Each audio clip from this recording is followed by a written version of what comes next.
What happens when a family is willing to disown their own daughter simply because she refuses to take on a $240,000 debt she never created? When love is used as a tool of manipulation and a parent's ultimatum replaces unconditional support, the line between family loyalty and self-preservation becomes impossible to ignore. People often say, you can't set yourself on fire to keep others warm. But when sacrifice turns into self-destruction, should someone continue to endure it for the sake of family, or find the courage to finally walk away? Before we dive into today's story, let us know where you're tuning in from. It's always amazing to see where our stories travel. Don't forget to subscribe so you won't miss the next twist in this journey. Now, I'd like you to hear what she's been carrying in her heart. The call from my mother came on a quiet Thursday afternoon, her voice unusually tense as she asked me to come home that Sunday. "The whole family needs to talk," she said, offering no further explanation. There was something in her tone, hesitant, almost rehearsed, that made my stomach tighten. Family meetings in our house were never casual. They were reserved for moments when decisions had already been made, long before anyone else was invited to speak. On Sunday, I drove from my apartment in downtown Seattle to my Terrence home in the suburbs of Bellevue, a place that had once symbolized stability and warmth. That day, however, it felt different. The sky hung low and gray, mirroring the unease building inside me. As I stepped through the front door, the familiar scent of my mother's cooking greeted me, but the atmosphere was heavy, almost suffocating. The dining table was fully set, dishes carefully arranged as if for a celebration, yet no one was eating. My father, Richard Hartley, sat at the head of the table in his usual seat, his posture rigid and authoritative. His expression was cold, unreadable, the kind he wore when he had already decided how a situation would unfold. My mother, Margaret Hartley, busied herself with straightening napkins that were already perfectly aligned, avoiding eye contact with me. Her silence spoke louder than words, filled with anxiety and quiet guilt. One detail immediately stood out. My younger sister, Brielle, was nowhere to be seen. Her absence was unsettling, especially given that the meeting was supposedly about the entire family. I took my seat, the sound of the chair scraping against the floor, echoing sharply in the otherwise silent room. "Where's Brielle?" I asked, trying to keep my voice steady. My parents exchanged a brief glance before my father leaned forward, folding his hands on the table. Without any preamble, he delivered the words that would shatter everything I believed about my family. "Your sister owes $240,000, he said flatly. "You're going to pay it." For a moment, I thought I had misheard him. The number alone was staggering, but it was the certainty in his tone that left me speechless. "I'm sorry, what?" I managed to ask. "This isn't a discussion," he continued. "It's a decision. Family takes care of its own." My mind raced, searching for any logical explanation. The only financial connection I had ever had with Brielle was 4 years earlier, when I had reluctantly agreed to co-sign a $45,000 loan to help her start a small business. At the time, my father had assured me it was a temporary measure, and that Brielle would handle the payments responsibly. Since then, I had heard little about it and assumed everything was under control. "I co-signed one loan," I said carefully. $45,000, that's all. I don't understand where the rest of this is coming from." My father's expression remained unchanged. "The debt has grown. Refinancing, additional credit lines, details that don't concern you. What matters is that it's your responsibility now." I turned to my mother, hoping for clarification, or at least some sign that this was a misunderstanding. "Mom, when did you find out about this?" She hesitated, her eyes dropping to the table before briefly flicking toward my father. The silence that followed was more revealing than any confession. They had known for some time, perhaps for years, and had chosen not to tell me. A cold realization settled over me. This wasn't a spontaneous family discussion. It was a verdict delivered in a courtroom where I had never been given a chance to defend myself. "I'm not paying a debt I didn't create," I said, my voice steadier than I felt. My father's jaw tightened. "Then you leave us no choice." He paused, letting the weight of his words sink in before delivering the ultimatum. "Either you take responsibility for this family, or you're no longer our child." The room seemed to close in around me. For years, I had lived under the unspoken expectation that I would be the reliable one, the daughter who solved problems, who sacrificed when necessary. But in that moment, something inside me shifted. The demand was not about family support. It was about control and exploitation. I looked at both of them, searching for any trace of the love and protection parents are meant to offer their children. Instead, I saw only determination in my father's eyes and silent complicity in my mother's. "Then I'm not your child," I replied quietly. The words hung in the air, final and irreversible. No one tried to stop me as I stood, grabbed my coat, and walked toward the door. The untouched meal remained on the table, a symbol of the fractured family it was meant to bring together. As I stepped outside, the cool evening air hit my face, and for the first time since arriving, I was able to breathe. The drive back to Seattle passed in a blur of streetlights and unanswered questions. Shock and pain mingled with an unexpected sense of clarity. What had just occurred was not a conversation.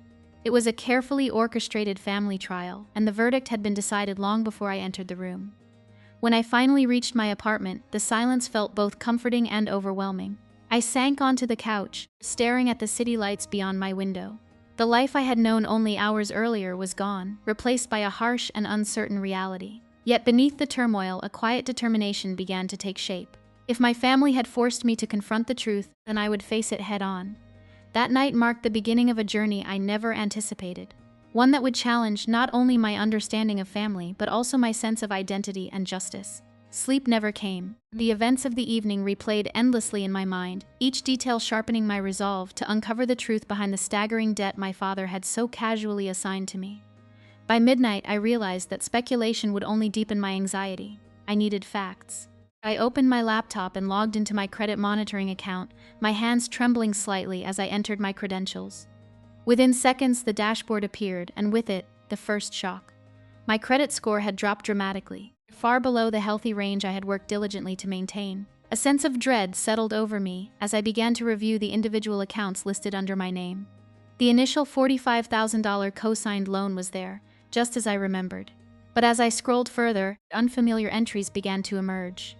The original loan had been refinanced, increasing the balance to $87,000. Additional lines of credit followed, personal loans, multiple credit cards, and financing agreements with institutions I had never contacted. One by one, the numbers accumulated until the total reached the figure my father had announced with such certainty: $240,000. My breath caught as I examined the details more closely. The mailing address associated with several of these accounts was not my apartment in Seattle, but my parents' home in Bellevue. The implication was undeniable. Someone within my family had direct access to the documentation and correspondence related to these debts. Determined to understand how this had happened, I downloaded copies of the available agreements. As I compared the signatures on the refinancing documents to my own, a chilling realization emerged. The handwriting was similar but not identical. Certain strokes were forced, the proportions slightly off. It was not my signature. Someone had forged it. In that moment, the narrative shifted dramatically. This was no longer a matter of familial obligation or misplaced trust. It was a case of identity theft and financial fraud. The weight of that realization pressed heavily on me, replacing confusion with a growing sense of betrayal. While searching through my personal files, I recalled that I had never received a copy of the original co-signing contract, despite my father's assurance that he would send it. After several minutes of digging through old emails and storage boxes, I confirmed my suspicion. No such copy existed. The absence of this document suggested that the deception might have been planned from the very beginning, laying the groundwork for years of unauthorized financial activity. Feeling overwhelmed but resolute, I reached out to the one person I trusted to help me make sense of the situation. My best friend, Naomi Brooks. Naomi worked in human resources and had significant experience dealing with legal documentation and compliance issues. Despite the late hour, she answered immediately, her concern evident as I explained everything. Within an hour, Naomi was at my apartment, helping me organize the documents into a clear timeline. Her analytical approach brought structure to the chaos. After reviewing the evidence, she looked at me with quiet certainty. "This isn't a misunderstanding," she said. "It's a systematic case of identity theft. You need to report this immediately." Her words solidified the decision that had been forming in my mind. That very night, I contacted the fraud department of the primary bank involved. The representative guided me through the process of reporting the unauthorized accounts, initiating a credit freeze, and documenting each suspicious transaction. I carefully recorded the case numbers provided, aware that these details would be crucial in the legal steps to follow. As the call ended, exhaustion set in, but sleep remained elusive. Instead, memories from my childhood surfaced, moments that now seemed laden with new meaning. Brielle had always been the favored child, her mistakes overlooked and her desires indulged. I remembered a birthday when my father had surprised her with an expensive gift, while offering me only a brief acknowledgement, explaining that I was independent and didn't need such gestures. At the time, I had accepted this reasoning without question. Now, those memories painted a clearer picture of the dynamics that had led to the present crisis. By the early hours of the morning, a profound shift had occurred within me. I was no longer a passive participant in a narrative dictated by others. The steps I had taken, reviewing my credit, identifying the fraud, and reporting it to the bank, marked the beginning of a transition from victim to advocate for my own justice. As the first light of dawn filtered through the windows, I sat quietly at my kitchen table, surrounded by neatly organized documents. The path ahead would undoubtedly be challenging, but for the first time since my father's ultimatum, I felt a sense of clarity and purpose. Before attempting to rest, I made one final decision. The next day, I would contact an attorney specializing in financial fraud. Whatever lay ahead, I was prepared to confront it. The truth had begun to surface, and I was determined to see it through to the end. The morning after deciding to seek legal help, I found myself standing in front of a glass office building in downtown Seattle, staring at my reflection before stepping inside. The city buzzed with its usual energy, yet everything in my world felt suspended in a fragile silence. I had spent the previous night organizing every document related to the fraudulent accounts, placing them neatly in a folder as if order on paper could somehow bring order to my life. Daniel Whitmore's office was located on the 12th floor. The waiting area was calm and professional, decorated with muted tones and shelves of legal texts that conveyed both authority and reassurance. When he greeted me, his demeanor was warm but measured, the kind of presence that suggested both empathy and precision. After a brief introduction, we settled into his conference room, where I laid out the entire timeline of events. From the Sunday meeting at my parents' home to the disturbing discoveries in my credit report. Daniel reviewed each document with meticulous attention. He compared signatures across multiple refinancing agreements, occasionally pausing to examine specific details under a magnifying glass. The silence in the room felt heavy, punctuated only by the soft rustling of paper. After nearly an hour, he leaned back in his chair and met my gaze. "These signatures are not consistent with each other," he said calmly. "In my professional opinion, several of them have been forged. Based on the evidence you've provided, there is sufficient ground to pursue criminal charges for identity theft and financial fraud." Hearing those words out loud sent a chill through me. Until that moment, part of me had clung to the hope that there might be some innocent explanation, some misunderstanding that could preserve what remained of my family. Daniel continued, outlining the legal steps ahead, filing a formal criminal complaint, cooperating with financial institutions, and preparing for the possibility that the investigation could implicate multiple individuals. He also warned me about the emotional consequences such actions might bring.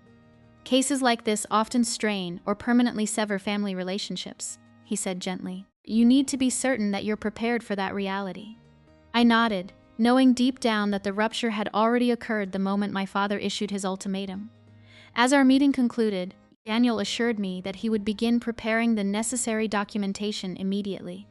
Later that afternoon, while reviewing additional records at home, I received an unexpected phone call from one of the lending institutions involved in the refinancing process. The representative explained that they were conducting a verification following my fraud report. During the conversation, she mentioned a detail that left me momentarily speechless.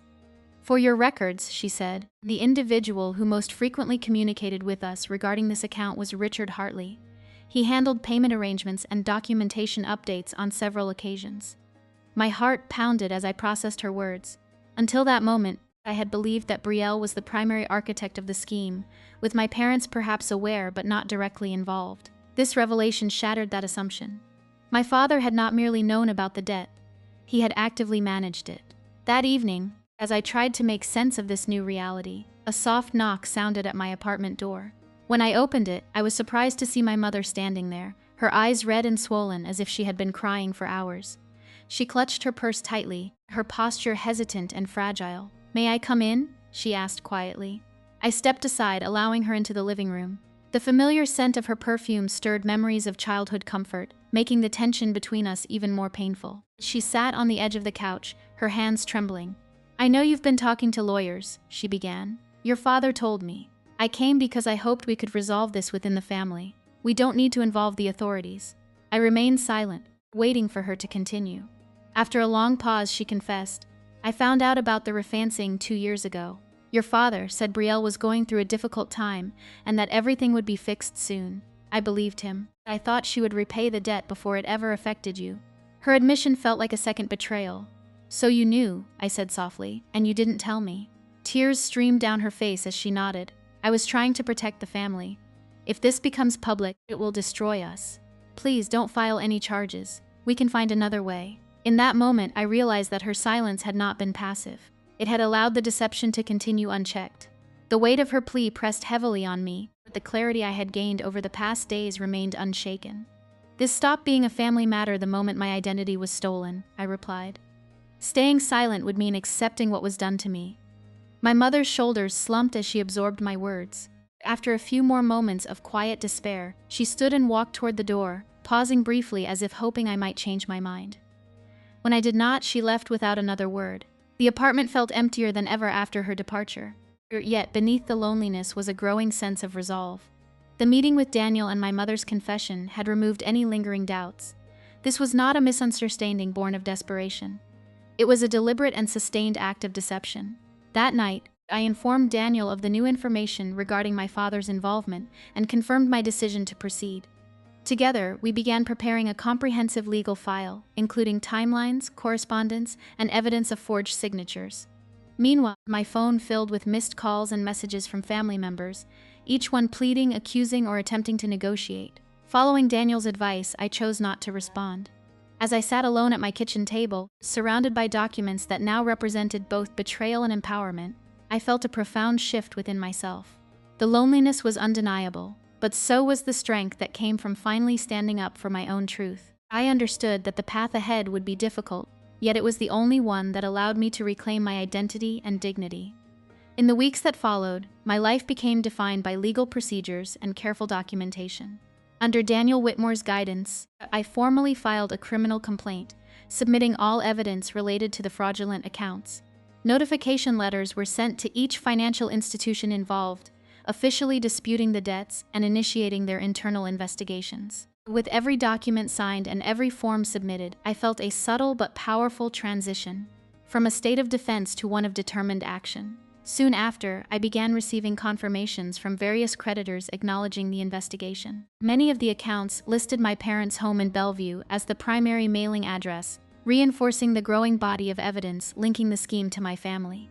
Each new detail strengthened my case, yet it also deepened the emotional complexity of confronting those I once trusted most. During this time, my father's behavior shifted dramatically. The man who had once delivered an unyielding ultimatum now left a series of frantic voicemails. His messages alternated between anger, desperation, and attempts at persuasion. "You're making a terrible mistake," one message warned. Another followed hours later, his tone noticeably softer. "We can still fix this as a family. Call me back." Despite the emotional pull of hearing his voice, I adhered strictly to Daniel's advice and refrained from any direct communication. Maintaining distance was essential, both legally and emotionally. One afternoon, Daniel contacted me with a significant update. A representative from one of the major lenders had provided a detailed account history, confirming that the individual who consistently managed communications and negotiated payment terms was not Brielle, but my father, Richard Hartley. This information solidified the understanding that his role extended far beyond passive awareness. He had been actively involved in sustaining the fraudulent activity. Shortly thereafter, Daniel informed me that due to the scale and complexity of the case, the matter had been referred to federal authorities. The involvement of the Federal Bureau of Investigation marked a turning point, elevating the situation from a private legal dispute to a criminal investigation of national jurisdiction. Hearing this, I felt a mixture of apprehension and relief. The stakes were undeniably higher, but it also meant that the pursuit of justice was now supported by a broader legal framework. Throughout this period, my best friend Naomi Brooks remained a steadfast source of support. She accompanied me to meetings, helped review documents, and provided emotional reassurance during moments when doubt threatened to resurface. Our conversations often centered on the importance of setting boundaries and recognizing that protecting oneself was not an act of betrayal. The emotional tension reached a new height when I received a call from Special Agent Isabella Reyes of the FBI. Her voice was composed and professional as she introduced herself and explained that she had been assigned to the case. She requested a formal meeting to gather additional information and review the evidence I had already provided. After the call ended, I sat quietly, absorbing the significance of what had just occurred. The involvement of federal investigators underscored the seriousness of the situation and confirmed that there was no longer any possibility of returning to the life I had known before. The decision I had made, to stand up for myself and seek justice, had set irreversible events into motion. In preparation for the upcoming meeting with Agent Reyes, I meticulously organized every piece of documentation, ensuring that the timeline of events was clear and comprehensive. The process was emotionally taxing, yet it also reinforced my sense of purpose. Each document represented a step toward reclaiming my identity and establishing the truth. As evening settled over the city, I stood by the window of my apartment, gazing at the lights of Seattle shimmering against the darkening sky. The journey that had begun with a painful ultimatum had evolved into a determined pursuit of justice. Though the path ahead remained uncertain, I felt an unwavering sense of clarity. There was no longer any turning back. I was ready to face whatever came next, confident that the truth would ultimately prevail. The morning of my meeting with Special Agent Isabella Reyes arrived with a quiet sense of inevitability. Seattle's gray skies seemed fitting for the gravity of what lay ahead. As I approached the federal building downtown, the imposing structure of glass and steel reflected a reality I could no longer avoid. What had begun as a painful family conflict had now evolved into a formal criminal investigation. After passing through security, I was escorted to a conference room on an upper floor. The space was minimalist and official, designed to emphasize seriousness rather than comfort. Special Agent Reyes entered with a calm, professional demeanor that immediately conveyed both authority and empathy. She introduced herself, thanked me for my cooperation, and explained that her role was to gather a comprehensive understanding of the situation. I placed the folder containing my meticulously organized documents on the table. Inside were my credit reports, copies of loan agreements, a detailed timeline of events, and printed messages from my parents and sister. Agent Reyes reviewed each item carefully, occasionally asking clarifying questions. Her attention to detail reassured me that the truth would be examined with the thoroughness it deserved. As the meeting progressed, she outlined the investigative process. She explained how the FBI would coordinate with financial institutions, analyze banking records, and determine the extent of each individual's involvement. She also described the potential legal consequences for identity theft, fraud, and conspiracy, making it clear that these offenses carried significant penalties under federal law.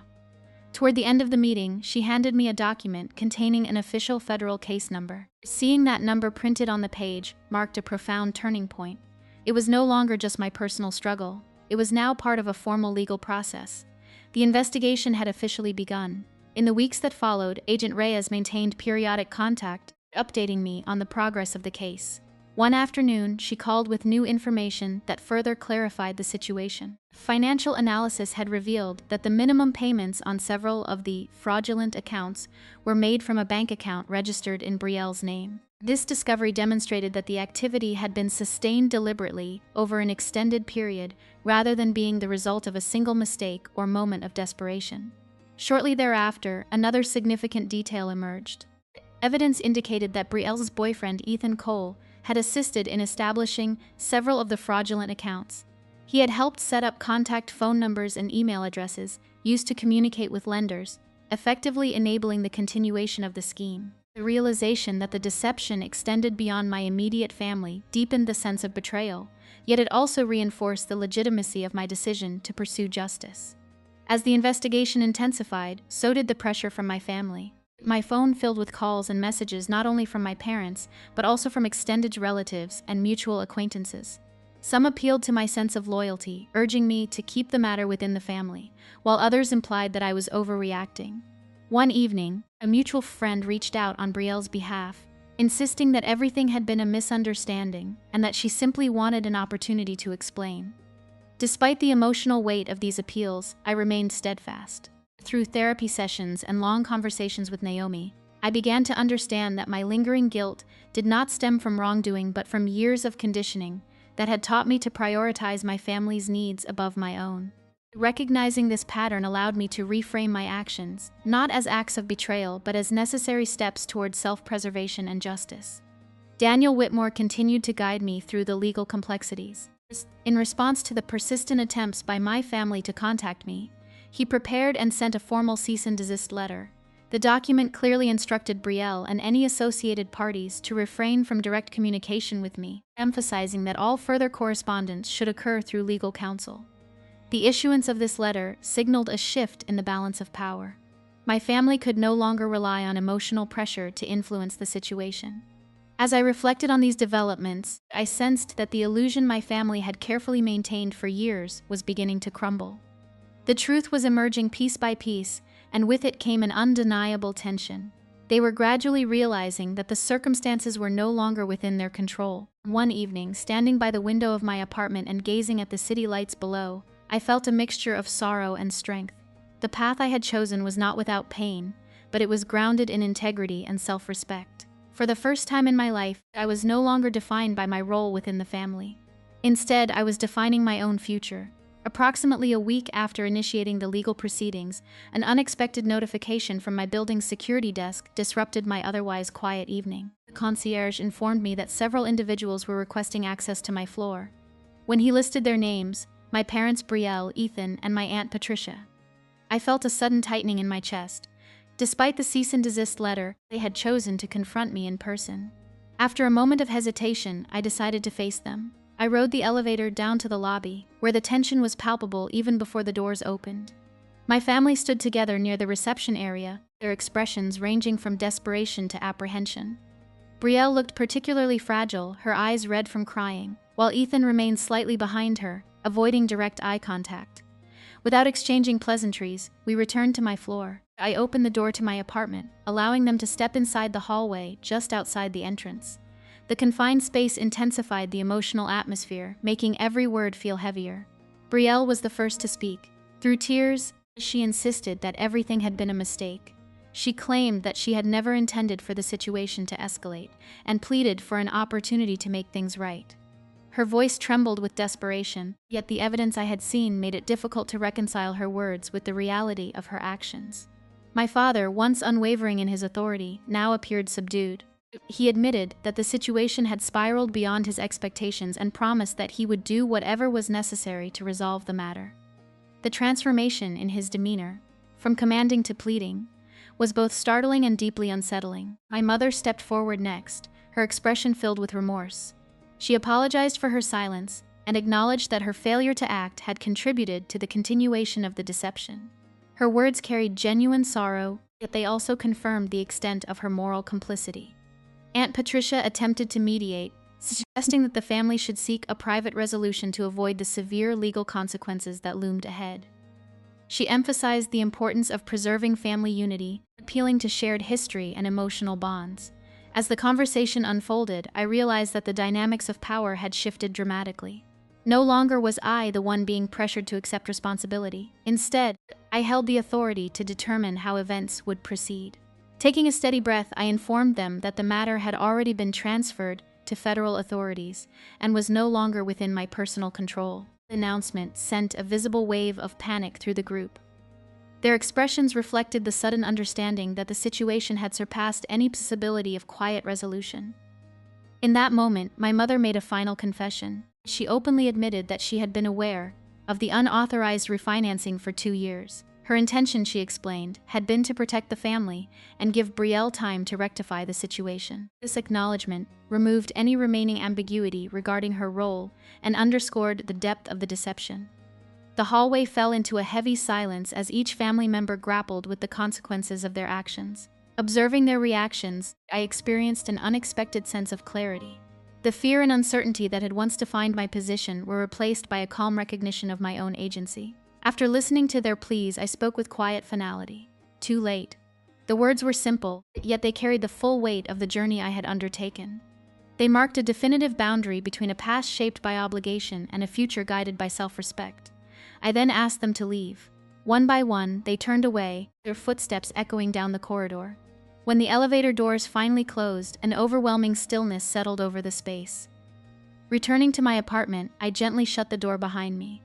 The silence that followed was no longer oppressive but peaceful. For the first time since the ordeal began, I felt a profound sense of calm. The fear that had once consumed me had given way to acceptance and strength.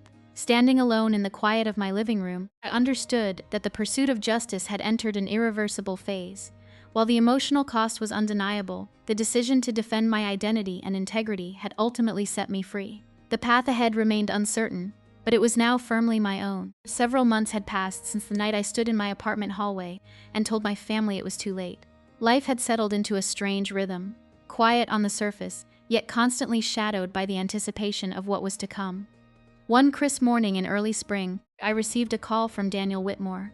His voice carried a calm certainty that immediately signaled a turning point. "The investigation has concluded," he said. "The U.S. Attorney's Office is moving forward. The case is scheduled for federal court here in Seattle." For a moment, I stood still by my kitchen window, watching the city awaken beneath a pale sky. A mixture of emotions surged through me: anxiety, relief, and an unwavering determination to face whatever lay ahead. The journey that had begun with a painful ultimatum was now approaching its defining moment. In the weeks leading up to the trial, my life became a meticulous preparation of facts and memories. Daniel and I worked closely to assemble a comprehensive body of evidence. Detailed credit reports documented the fraudulent accounts. Forensic handwriting analysis confirmed that several signatures on refinancing documents had been forged. Banking records demonstrated that minimum payments were consistently made from an account belonging to Brielle, while communication logs revealed Ethan's involvement in establishing contact information used to manage the accounts. Messages and emails further illustrated my parents' awareness of the situation. I also met with Special Agent Isabella Reyes, who guided me through the process of testifying in federal court. She explained what to expect, from the structure of the proceedings to the types of questions I might face during direct and cross-examination. Her steady professionalism helped ease some of my apprehension, allowing me to focus on the importance of telling the truth. The day of the trial arrived with a quiet solemnity.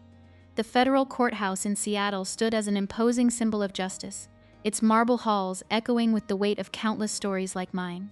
As I entered the courtroom, I immediately noticed Brielle seated at the defense table. She appeared fragile and diminished, her once confident demeanor replaced by visible exhaustion. Ethan sat beside her, avoiding eye contact with anyone in the room.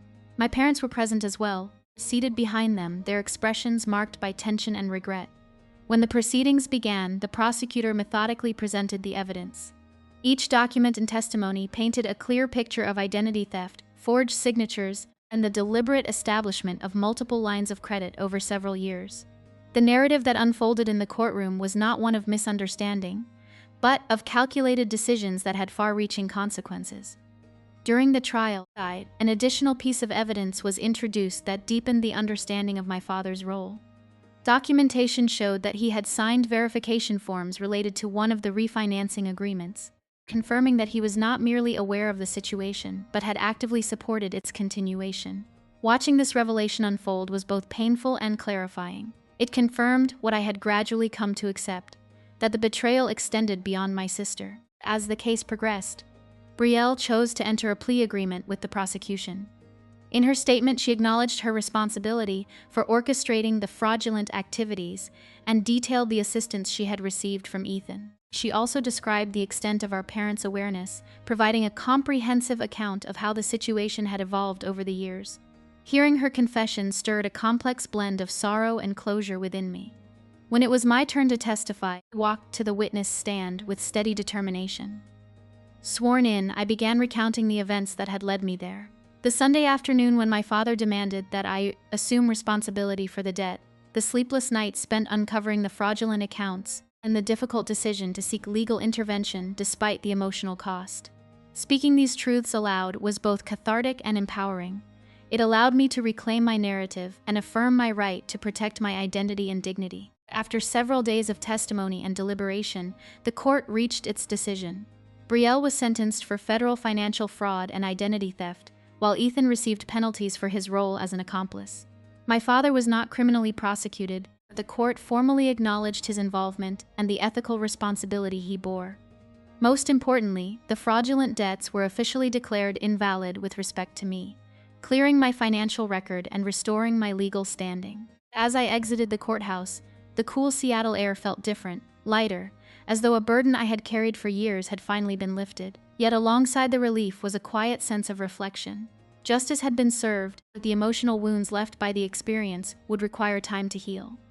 I understood that while the legal chapter of this journey had concluded, the personal process of rebuilding my life was only beginning. 6 months after the trial, my life had gradually settled into a new and peaceful rhythm. The chaos that once defined my days had been replaced by a sense of stability and quiet confidence. On a winter morning, I sat at the kitchen table of my Seattle apartment, sunlight streaming gently through the window and casting soft patterns across the floor. The stillness of the moment symbolized a fresh beginning, one shaped not by obligation but by choice.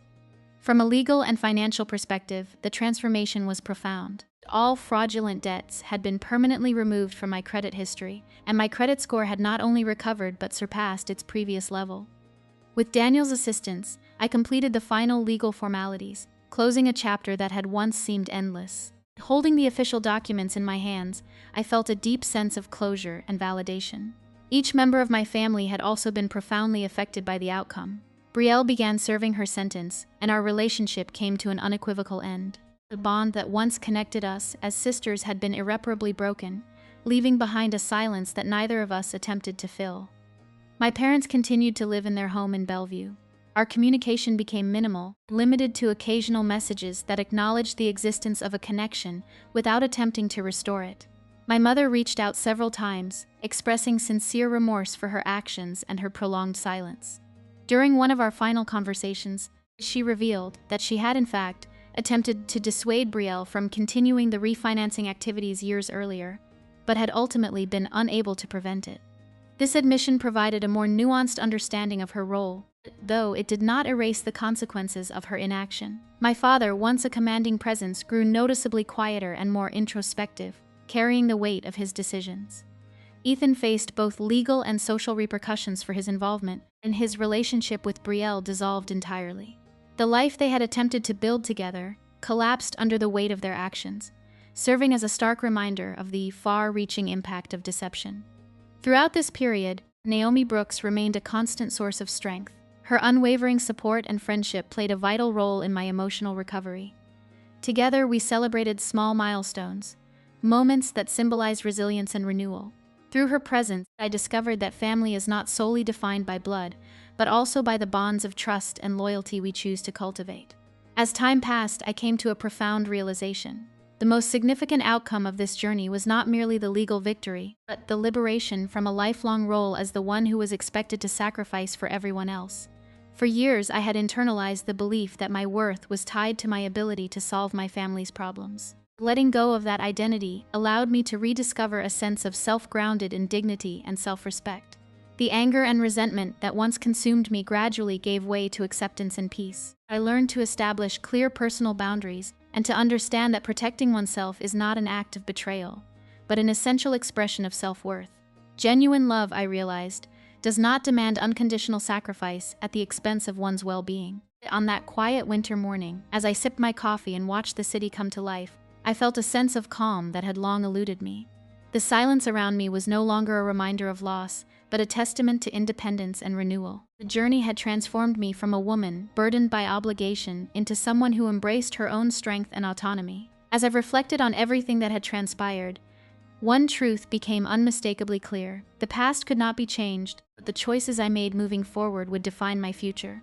I was no longer the woman who had walked out of her parents' home in pain and uncertainty.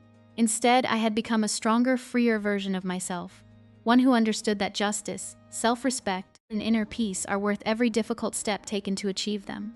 With that realization, I closed my journal and allowed myself a gentle smile. The story of loss and betrayal had ultimately given way to one of resilience and liberation, and as the sunlight filled the room, I knew that this new chapter of my life was truly my own.